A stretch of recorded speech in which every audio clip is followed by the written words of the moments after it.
இந்த கரூர் சம்பவத்துக்கு பிறகு அவரு 1.5 மாசம் கழிச்சு தான் அவர் வந்து வெளியில வர ஆரம்பிச்சாரு.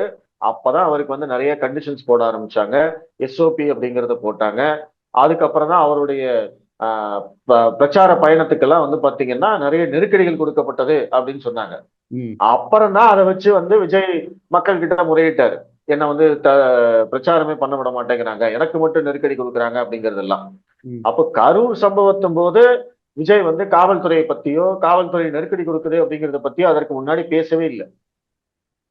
அது வரைக்கும் வந்து விஜயை பத்தி நம்ம தான் விமர்சனம் பண்ணிட்டு இருந்தோம். ஏன்னா அது வந்து எனக்கு தெரிஞ்சு ஒரு 3வது பிளேஸ்ன்னு நினைக்கிறேன். கரூர் நாமக்கல் முடிச்சுட்டு, திருச்சி முடிச்சுட்டு, நாமக்கல் முடிச்சுட்டு கரூர் வந்தார். ஆ. 3வது பிளேஸோ 4வது பிளேஸோ. அதனால வந்து திமுக சொல்லக்கூடிய அந்த வாதமும் வந்து ஏற்கத்தக்கதல்ல.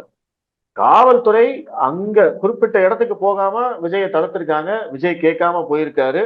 நடந்தது ஒரு விபத்து. என்ன பொறுத்த வரைக்கும் நான் இன்னி வரைக்கும் அதுல தெளிவா இருக்கேன். ம். அதுக்கு வந்து காவல்துறை காரணம், இவங்க தான் காரணம், சதி வேலை, அங்க வந்து கல் எடுத்து அடிச்சிட்டாங்க, பாட்டிலால மண்டையை உடைச்சிட்டாங்க, இந்த மாதிரி எல்லாம் வந்து நான் நம்பல.